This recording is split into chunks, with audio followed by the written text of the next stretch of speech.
మిత్రులారా, ఈరోజు కేంద్ర ప్రభుత్వం పెట్టినటువంటి బడ్జెట్ ఇది దళితులకు, అణగారిన తరగతులకు అత్యంత వ్యతిరేకంగా తీవ్ర అన్యాయం చేసేటువంటి పద్ధతులలో ఈ బడ్జెట్ ఉంది. ఏ రూపంలో ఉంది ఈ బడ్జెట్ అంటే నేను ఒక మాట చెప్పి వక్తతో మాట్లాడిపిస్తాను.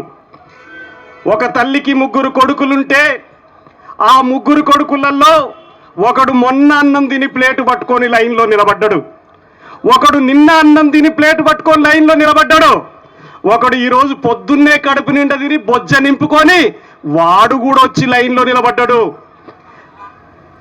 కన్న తల్లి ఎవరికి ఆకలి ఎక్కువ ఉంటుంది, ఎవరికి అన్నం పెట్టాలంటే మీ అందరికీ తెలుసు.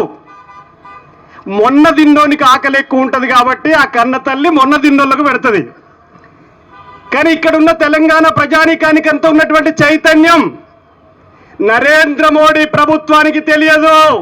కార్పొరేట్లు బొజ్జలు నింపుకొని ఈ రోజే బగ్గ తిన్నటువంటి కార్పొరేట్లకు నరేంద్ర మోడీ ప్రభుత్వం పెడుతున్నది.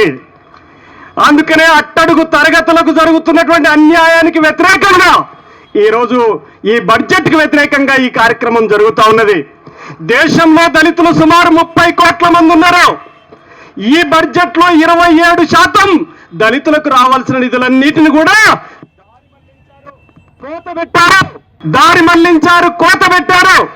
దళితుల యొక్క స్థితిగతులు చాలా అధ్వాన్నంగా, దుర్భరంగా మారుతూ ఉంటే వాళ్ళ బాగోగులు, వాళ్ళ సంక్షేమం పట్టించుకోకుండా ఈరోజు కార్పొరేట్ల తరఫున నిలబడుతున్నది కేంద్ర ప్రభుత్వం. ఈరోజు తెలంగాణ, కేరళ, తమిళనాడు, కర్ణాటక ఈ రాష్ట్రాల నుంచి వసూలు చేస్తున్న బడ్జెట్ నంతా ఉత్తరప్రదేశ్కు, బీహార్కు, ఏపీకి ఇట్లా తీసుకుపోయి పెడతా ఉన్నారు. తెలంగాణకి ద్రోహం చేసి, సామాజిక తరగతులకు ద్రోహం చేసి, కార్మిక వర్గానికి, రైతాంగానికి అన్యాయం చేస్తున్నటువంటి ఈ బడ్జెట్కి వ్యతిరేకంగా ఈ ధర్నా కార్యక్రమం జరుగుతుంది.